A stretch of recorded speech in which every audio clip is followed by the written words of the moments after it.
Seja bem-vindo à aula mestre da Escola Bíblica Dominical do Teologia 24 Horas. Imagina só a seguinte cena. Você passa meses ali, enfurnado na sua garagem, construindo o carro dos seus sonhos. Ah, aquela dedicação total, né? Exatamente. Você ajusta cada parafuso do motor, você pulha a lataria até ela refletir como um espelho. Escolhe os pneus perfeitos. O carro fica simplesmente impecável. Dá até orgulho de olhar. Dá. Mas aí, na hora de virar a chave para finalmente sair da garagem, nada acontece. O motor não gira de jeito nenhum. E o motivo, geralmente, é aquela coisa frustrantemente simples. Pois é. O tanque está completamente vazio. Todo aquele esforço estrutural, toda a mecânica sem combustível não serve para absolutamente nada. É uma frustração imensa. E saber esse é o paralelo perfeito, porque acontece em muitas classes de escola bíblica dominical. Com certeza. Porque a nossa mente, na hora de planejar a aula para o próximo domingo, ela vai direto para a estrutura. A gente pensa logo no esboço, nos tópicos, na exegese impecável, naquele tempo cronometrado ali no relógio, sabe? A gente monta o carro todo. A gente se preocupa muito com a lataria e o motor, né? Exato. Mas hoje, nós vamos mergulhar naquilo que é o combustível vital. Nós vamos nos aprofundar na lição 12, que tem como tema os discípulos de Cristo e o Espírito Santo. Uma lição fundamental que está na revista Bethel Dominical do primeiro trimestre de 2026. Isso mesmo. E para essa nossa imersão de hoje, nós temos em mãos um material fantástico, as fontes desenvolvidas pelo pastor Francisco Miranda, do Teologia 24 Horas. E olha, o que eu acho fenomenal nesse material do pastor Francisco é que ele não te entrega apenas mais peças de motor. Ele te convida a olhar para a fonte de energia em si. E vale ressaltar que este conteúdo foi preparado especialmente para auxiliar você, e eu digo você no singular mesmo, no planejamento da sua aula. Nós queremos oferecer aquele suporte pedagógico, didático e teológico que tira a sua aula do papel. É sobre transformar a teoria em algo vivo, porque a missão da nossa análise hoje é entender o que a lição define como as duas dimensões inseparáveis da vida cristã. Que seriam a capacitação e a transformação, certo? Isso, a capacitação para testemunhar e a transformação para viver em santidade. Não é só ter aquele acúmulo de informações teológicas, é entender a pessoa do Espírito Santo como o agente que pega toda a estrutura e transforma em vida e poder ali na frente dos seus alunos. Agora, para que isso aconteça na prática da sua sala de aula, a gente precisa dar um passo atrás. Porque a visão que o mundo moderno tem hoje do Espírito Santo muitas vezes é completamente distorcida. Nossa, muito distorcida. As pessoas tendem a tratá-lo como se fosse uma força, uma energia cósmica flutuante. Tipo um conceito de karma, né? Ou uma vibração que você tenta manipular ali a seu favor, como se fosse algo de um filme de ficção científica. Você se concentra muito e, bum, domina a energia. É bem por aí que o mundo pensa, mas o material da Teologia 24 Horas combate essa ideia logo de cara. E de forma muito cirúrgica. Fica claríssimo no texto que ele não é uma mera força impessoal. De jeito nenhum. Ele é uma pessoa. Ele é uma das 3 pessoas da divindade. E olha, entender isso altera fundamentalmente a maneira como você entra na sua sala de aula no domingo. Muda a chave totalmente, né? Muda. Pensa na mecânica da coisa. Uma força você domina, você usa, você liga e desliga quando quer. Mas a uma pessoa divina, você se submete, você se relaciona. É um relacionamento real. Exato. A Bíblia nos mostra que o Espírito fala, a gente vê isso em Atos 13, ele orientando a igreja, ele ensina, ele guia, ele intercede por nós e o mais revelador, ele pode ser entristecido. Como Paulo alerta aos Efésios, né? Sim. Você não entristece a eletricidade da sua casa, mas você entristece uma pessoa com quem você tem um relacionamento. Ok, vamos desvendar isso. Porque eu adoro pensar por meio de imagens e acho que isso vai ajudar você, que é professor, a visualizar essa dinâmica toda. As analogias sempre ajudam a fixar o conceito. Pois é. Então, imagina que a viva do seu aluno ou a própria estrutura da sua aula é como um navio, a vela, belíssimo. Você pode ter um melhor casco de madeira, que é a sua organização. Aquele planejamento perfeito. Isso. Você pode ter o mapa mais detalhado que seria a doutrina bíblica que você estudou a semana toda. Você tem as velas mais bem costuradas, mas sem o vento batendo nessas velas, você simplesmente não sai do porto. Fica estagnado. Exato. Você tem a forma, mas não tem movimento. É o vento que dá utilidade a toda aquela estrutura de madeira e tecido. Sem o espírito, a forma, mas não a vida. E essa imagem do vento que você trouxe, ela é mais do que uma analogia bonita, ela é a própria essência do que os textos originais nos dizem. O material explora a raiz hebraica lá do Antigo Testamento, a palavra ruá, Rua. que significa exatamente sopro, não é? Isso. O significado literal de ruá é sopro, vento, fôlego divino. E a primeira vez que a gente vê isso agir é logo no comecinho da Bíblia, em Gênesis 1:2. A terra era sem forma e vazia, um caos absoluto, e o ruá de Deus pairava sobre as águas. Trazendo ordem e vida para aquele caos. Perfeito, ele é o agente da vida desde a criação. O que me lembra muito aquela visão dramática de Ezequiel 37, o vale de ossos secos. A gente vê o ruá agindo ali de uma forma muito visual. Ah, esse texto é o exemplo perfeito. Se você analisar a visão de Ezequiel, tem um momento em que os ossos se juntam, né? Fazem aquele barulho enorme, ganham nervos, carne, pele. Fica parecendo um exército perfeito. Visivelmente, eles parecem um exército humano impecável. A estrutura do navio está pronta, usando a sua analogia, mas o texto diz explicitamente: não havia neles fôlego. Eles eram, na verdade, cadáveres extremamente bem organizados. Nossa, cadáveres organizados, isso é forte. É forte porque a vida só acontece quando o profeta clama o ruá e o fôlego divino entra neles. E no Novo Testamento a lógica permanece exatamente a mesma, mas com a palavra grega pneuma, que também carrega esse sentido de sopro, de princípio da vida. Sabe, isso me faz pensar diretamente na sua sala de aula no domingo.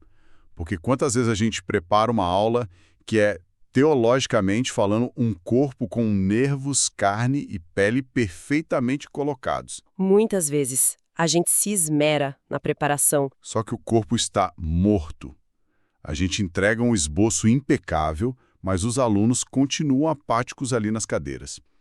Se o pneuma, esse princípio vital, não soprar durante a sua explicação, você está apenas apresentando um exército de cadáveres doutrinários para sua classe. É uma constatação dura, mas muito real. O Espírito Santo é o agente que se opõe ativamente à morte e ao caos. E isso nos leva a um contraste fascinante que o material destaca como o texto áureo da lição lá em Efésios 5:18. Ah, sim. Onde Paulo diz: "E não vos embriagueis com o vinho em que há contenda, mas enchei-vos do Espírito." Exatamente. Mas deixa eu te perguntar uma coisa. Por que Paulo faria uma comparação tão inusitada assim? O que o álcool tem a ver com uma das pessoas da divindade? É que a genialidade de Paulo aí está em focar na mecânica do controle.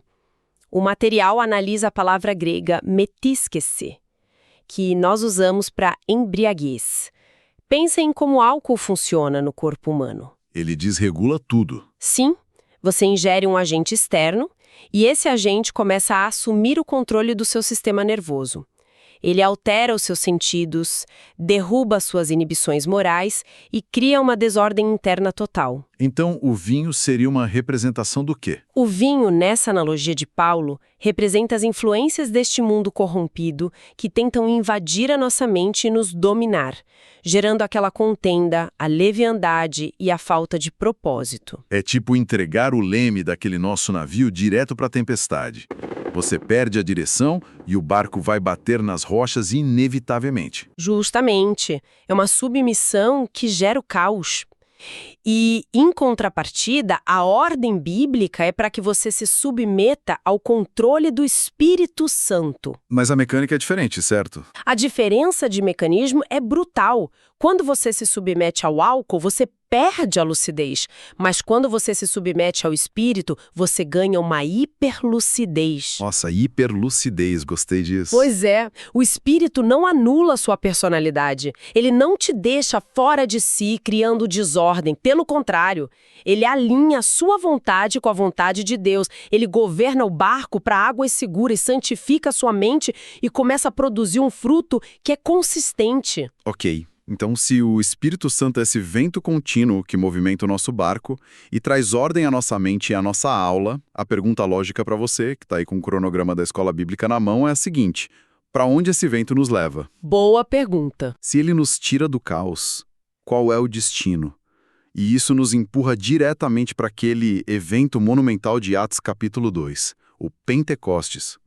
Essa ideia revolucionária de sermos revestidos de poder. O que é fascinante aqui é como o cumprimento da promessa do Pentecostes quebra as nossas expectativas sobre o que realmente é o poder de Deus. Como assim? Lembra que Jesus disse aos discípulos para ficarem em Jerusalém até que do alto fossem revestidos de poder?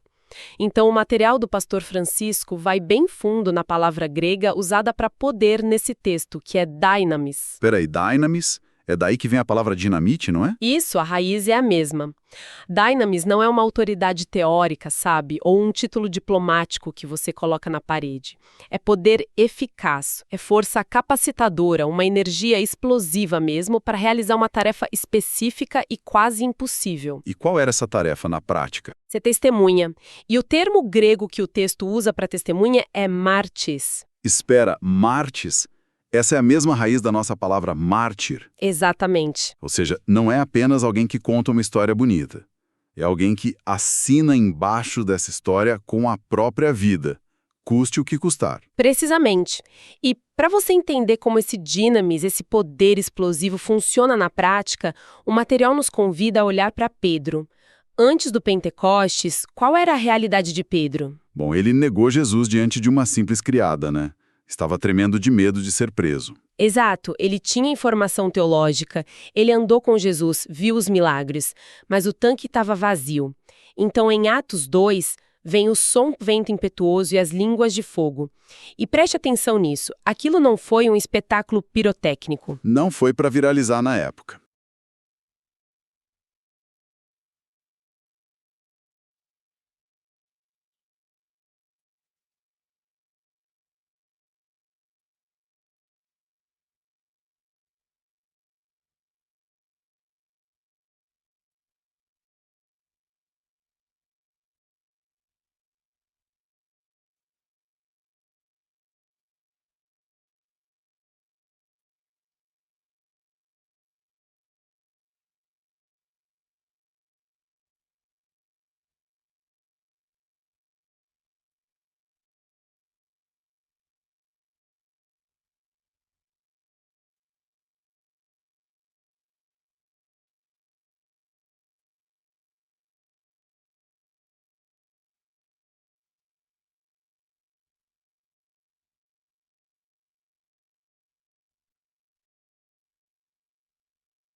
E passou para a realidade, Tada.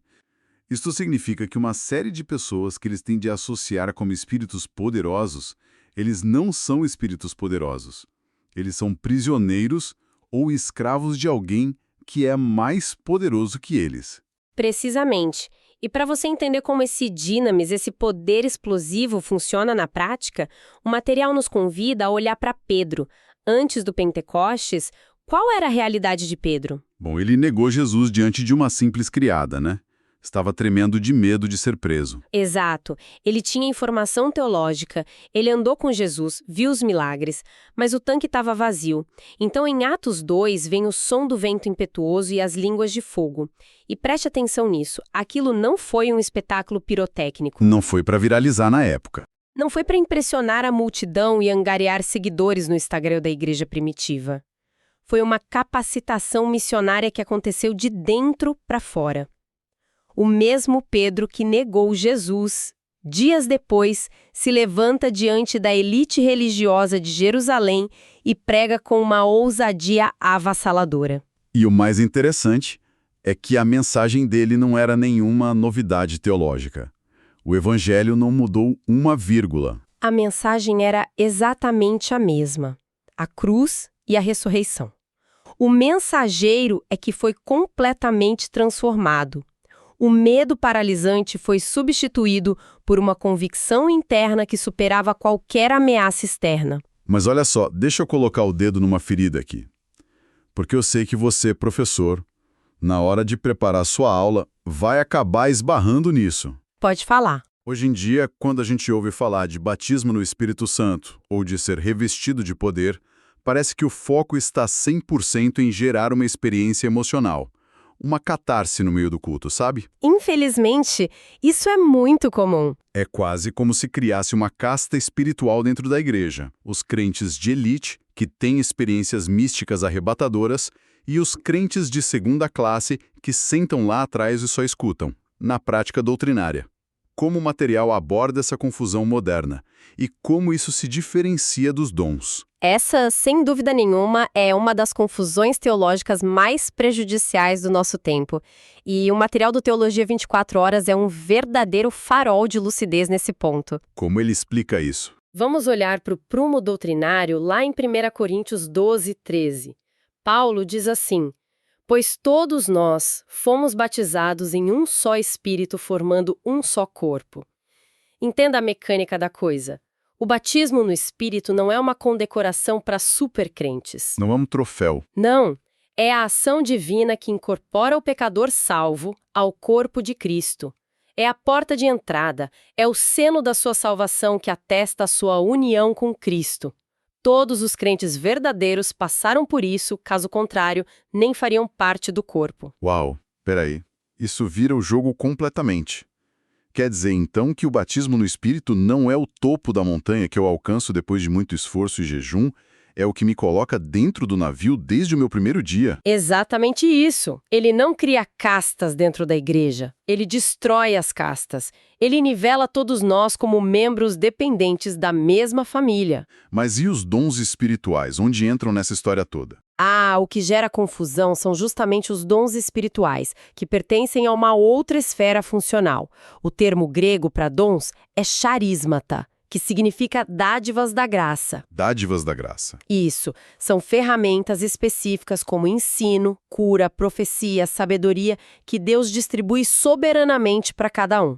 Mas o ponto-chave não é para a pessoa se exibir, é para edificação mútua da igreja. Entendi. Então, se eu, como professor ali na classe, estou usando a minha oratória ou o meu profundo conhecimento teológico para arrancar aplausos da turma para mostrar o quanto eu estudei no original grego, eu simplesmente perdi o foco do dom. Você perverteu o dom completamente. O objetivo supremo do revestimento de poder e do charismata nunca é a vaidade humana. O objetivo, segundo o texto original, é que Cristo seja anunciado. A palavra grega é querigma, a proclamação solene da verdade de Deus. O querigma? Sim. Onde o poder promove o homem, o centro foi perdido. Mas onde Cristo é glorificado, ali o Espírito está de fato operando. Olha, isso muda tudo para quem ensina. Tira das costas do professor aquele peso absurdo de ter que dar um show religioso no domingo de manhã. Devolve o foco para a centralidade do querigma de Cristo. Tira um peso enorme. Mas isso me leva a um dilema muito prático. Nós estamos falando aqui do Pentecostes, que foi um evento grandioso, explosivo. Só que a vida real não é feita só de domingos espetaculares. Com certeza não. A rotina é bem diferente. Como esse revestimento se aplica na terça-feira à tarde, no meio daquele trânsito horrível, ou no sábado à noite, quando você está exausto da semana e ainda precisa revisar seus slides da escola bíblica? Como a gente mantém isso num mundo dominado pelo ativismo e pela superficialidade? Essa é a ponte de ouro entre a alta teologia e o chão de fábrica da vida cristã. O chão de fábrica. Isso. E o material aborda isso magistralmente com o conceito grego pleneuste, que é a palavra usada para enchei-vos, lá no texto de Efésios 5:18. A chave para desvendar esse mistério do dia a dia está na gramática do texto original. Como assim na gramática? O verbo ali está no modo imperativo, dando uma ordem. mas ele está no tempo presente contínuo ou iterativo. Então, o que tudo isso significa na prática? Não é um evento que acontece uma vez na vida num acampamento de jovens e você ganha um certificado invisível. De forma alguma. A tradução mais fiel para a nossa realidade cotidiana seria deixai-vos ser continuamente cheios ou sede constantemente governados. Constantemente? Sim, nós não estamos falando de receber porções novas de Deus, como se o Espírito Santo fosse uma substância que evapora e você precisa ir lá buscar uma recarga. A pessoa do Espírito já habita em você desde a sua conversão. A pessoa está lá, jato. O mandamento de Paulo é sobre você ceder, minuto a minuto, o controle das áreas da sua vida ao governo dele. Deixa eu tentar trazer uma nova imagem para isso, para ficar bem claro. Ser cheio do Espírito não é como encostar o seu carro no posto de combustível, encher o tanque até a boca e rodar a semana inteira gastando aquela gasolina. Não é um tanque de combustível. Porque se fosse assim, na sexta-feira o carro já começa a engasgar e você precisa desesperadamente chegar no culto de domingo para reabastecer a sua bateria espiritual. E sabe o que é isso? Essa é a grande armadilha do ativismo cristão. É viver de evento em evento, de culto em culto, enquanto os dias normais da semana são vividos na força do próprio braço. Nossa, isso é exaustivo. A imagem correta é muito mais parecida com um mergulhador de águas profundas, que depende de um cilindro e de um tubo de oxigênio contínuo. Perfeita analogia. Pensa nisso, você que é professor. O mundo lá fora é um oceano de pressões. Você está imerso num ambiente que não é o seu, sob uma pressão esmagadora do ativismo, do cinismo, da frieza espiritual que a gente vê hoje em dia. Você precisa daquele oxigênio fluindo do cilindro o tempo todo. A dependência é contínua, segundo a segundo. Cada respiração depende disso. Pois é. Se você viveu uma experiência incrível no mês passado, maravilha. Mas aquele ar já foi respirado. Você precisa do fluxo agora para preparar a aula de hoje à noite. E se a mangueira dobrar, a vida espiritual sufoca quase que instantaneamente. E é exatamente sobre o ato de dobrar essa mangueira que Paulo faz as suas advertências mais severas. A nossa teologia precisa ser muito honesta sobre a mecânica de como nós sufocamos esse fluxo divino na nossa vida. E como o material explica esse sufocamento? O material nos lembra que Paulo usa duas expressões vitais nas suas cartas. A primeira é entristecer o espírito, que vem do grego lipeio, e isso descreve o ato de causar dor mesmo, de ofender profundamente uma pessoa amada através do nosso pecado ativo, de uma atitude não perdoada, de uma mentira, de uma fofoca. Lipeio, entristecer. E a segunda? A segunda expressão é apagar o espírito, do grego sbeniame. Apagar, tipo extinguir uma fogueira. Isso mesmo. E, ironicamente, você não apaga uma fogueira apenas jogando um balde de água fria do pecado deliberado em cima dela. Você também apaga o fogo simplesmente deixando de colocar lenha. Nossa, isso é um tapa na cara. A negligência. A negligência, aquela apatia de não orar durante a semana, aquela carnalidade sutil de maratonar o Netflix acima da sua preparação espiritual para a aula de domingo. Tudo isso é o sbeniame. Você dobra a mangueira do mergulhador. E quando essa comunhão contínua é interrompida, a sua aula no domingo vira apenas uma palestra motivacional vazia, sem fôlego. Vira apenas mais do mesmo. E a grande pergunta é, como a gente desdobra essa mangueira? Como retomamos esse fluxo vital? O caminho é através do arrependimento rápido e da submissão intencional. Por isso que a lição destaca um dos títulos mais bonitos e reconfortantes do Espírito Santo, o Paráclitos. O Paráclitos? Sim, literalmente aquele que é chamado para estar ao nosso lado. O Consolador, o Ajudador, o Advogado. E quando a gente se arrepende e deixa o Paráclitos fluir sem impedimentos, o resultado automático é o karpos, o fruto do Espírito. E o fruto não é algo espalhafatoso, né? Não. Não são raios caindo do céu no meio da sala. É o amor, a alegria, a paz, a longanimidade, transformando o seu caráter de forma visível e constante. Sabe, lendo os exemplos práticos que a lição traz sobre a igreja primitiva, fica claro para mim que a manifestação do Espírito no cotidiano era surpreendentemente comum. No melhor sentido da palavra, claro. Com certeza. Era algo integrado à vida deles. Olhe para o exemplo de Pedro e João lá em Atos 4. Eles estão diante do Sinédrio, que eram as mesmas autoridades que crucificaram Jesus, e estão sendo ameaçados de morte. Uma pressão absurda. E eles respondem com uma ousadia impressionante. Mas preste atenção no mecanismo da coisa, de onde veio aquela coragem toda. Não foi de um dom natural de retórica ou de um cursinho de autoconfiança.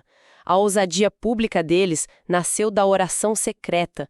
O secreto foi o que sustentou o holofote. É a história do mergulhador verificando o equipamento antes de pular na água fria. A preparação invisível. Exato.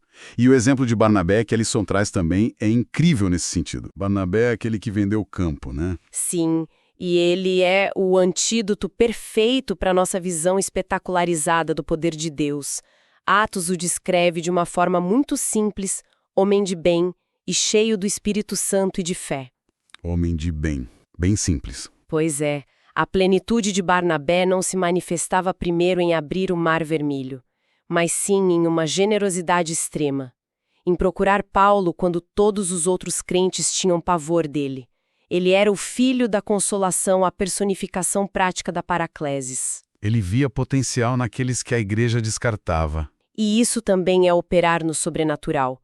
O próprio apóstolo Paulo nos ordena andar no Espírito. A palavra grega é peripateite e significa literalmente caminhar, dar um passo após o outro nessa dependência diária, evitando as armadilhas de um ativismo religioso que só gira em falso. Dar um passo após o outro. E aqui nós voltamos para você, professor, que tem o desafio enorme de ensinar tudo isso no próximo domingo. É uma responsabilidade e tanto. Nós estamos aqui dissecando palavras gregas, conceitos profundos, mecânicas espirituais. Eu sei que tentar organizar tudo isso sozinho e ainda pensar em como engajar seus alunos pode parecer que você está tentando beber água direto de uma mangueira de incêndio. É muita pressão para o professor voluntário que já tem a sua semana de trabalho corrida. E é exatamente por isso que o formato que o pastor Francisco Miranda criou para o Teologia 24 Horas tem um valor pedagógico inestimável. Sabe, não é apenas um textuário de 40 páginas que você tem que ler e se virar. É muito mais interativo que isso. É um verdadeiro ecossistema de aprendizado. Você tem os áudios que você pode colocar para tocar enquanto dirige para o trabalho, marinando a sua mente com essas verdades. Você tem os vídeos, onde você pode observar a dinâmica de como explicar um conceito complexo de forma simples e direta. Aquela didática visual, né? Exato. E falando em visual, os infográficos são uma verdadeira tábua de salvação para alunos visuais. Imagina poder mostrar num gráfico, lá na sua aula, a diferença estrutural entre o fruto do espírito, que tem a ver com caráter, e os dons, que tem a ver com serviço. Fica muito mais fácil de entender. Fica mastigado para o aluno. E ainda tem os slides prontos, que formam o esqueleto perfeito da sua exposição. Olha, o andaime perfeito para sua construção teológica. Porque o perigo de ter que criar tudo do zero toda santa semana é que você gasta tanta energia montando a estrutura humana da aula que chega no domingo de manhã exausto. Chega sem o sopro. Sem o sopro, sem a intimidade. Quando você tem ferramentas pedagógicas multiplataforma sólidas nas mãos, o seu foco pode estar onde realmente importa. Na oração secreta. Na sua preparação espiritual, no seu arrependimento diário, se a mangueira do oxigênio dobrar, na intercessão nominal pelos seus alunos. O material liberta o professor para focar na essência, que é glorificar a Cristo e ver vidas sendo transformadas, e não apenas lutar contra o relógio no sábado à noite para terminar o próprio roteiro. Aí sim você entra na sala de aula já com o tanque cheio, com o cilindro de oxigênio operando na pressão máxima, pronto para compartilhar vida. E se nós fôssemos fazer uma grande síntese de tudo que os originais bíblicos, os textos e o material de apoio do Teologia 24 Horas nos mostraram hoje, seria o seguinte. Qual seria o resumo da ópera? Desde o primeiro versículo de Gênesis até a última página do Apocalipse, o Espírito Santo, como uma pessoa divina da divindade, trabalha incessantemente para trazer ordem, vida e eficácia. Mas a regra de ouro do Pentecostes aos dias de hoje é que o propósito desse dínamos, desse poder, nunca é promover o ser humano. Nunca. Nunca é inflar o ego do professor de escola bíblica na frente da classe. O Espírito Santo não atrai a atenção para si mesmo e muito menos para nós. Ele é o holofote divino perfeito, apontando exclusivamente e intensamente para a pessoa de Jesus Cristo. É tudo sobre Cristo. Ele nos capacita com dons para o serviço e nos santifica com o fruto no nosso caráter, garantindo que o nosso testemunho como mártires seja verdadeiro, custe o que custar. E isso me leva a uma provocação final. Algo para você, professor, mastigar e refletir durante os próximos dias da sua semana. Gosto dessas provocações. Pois é, nós falamos muito aqui sobre a necessidade de estarmos cheios, com um tanque cheio para darmos conta do recado. Mas e o que acontece quando você entra na sua sala de aula no domingo de manhã e, apesar de todo o estudo e preparo, você sente que não foi suficiente? Aquela síndrome do impostor que bate, né? Exato. Talvez você esteja enfrentando uma crise pessoal pesada em casa. Ou talvez os alunos comecem a fazer perguntas super difíceis e você sinta uma inadequação tremenda ali na hora. A reflexão é essa, talvez. Essa vulnerabilidade aguda seja exatamente a tela em branco que o Espírito Santo estava esperando para agir. Faz todo sentido. Porque quando nós achamos que temos toda a estrutura do barco sob o nosso absoluto controle, a nossa tendência carnal é depender do nosso próprio talento, da nossa própria oratória. Mas quando nossa fraqueza fica evidente para nós mesmos, nós somos forçados a clamar pelo vento. A clamar pelo ruar. Isso. Então, não fuja do sentimento de inadequação nessa semana. Permita que ele seja o gatilho que te faz depender desesperadamente do Paracletos. Afinal, a sua fraqueza é o palco perfeito para o poder dele brilhar. Nossa, essa é a essência mais pura do que Paulo disse, não é? O poder de Deus se aperfeiçoa na nossa fraqueza. Que o sopro divino renove a sua sala de aula neste domingo, professor. Comente como esta aula mestre facilitou a preparação de sua aula para o próximo domingo. Se você quiser se aprofundar neste ou em outros temas teológicos, acesse gratuitamente o teologia24horas.com.br ou baixe o nosso aplicativo pesquisando por Teologia 24 Horas na loja de aplicativos do seu celular, Android ou iOS. E aproveite as versões deste devocional em texto, áudio, vídeo, slides e infográficos. Teologia 24 Horas, um jeito inteligente de ensinar e aprender.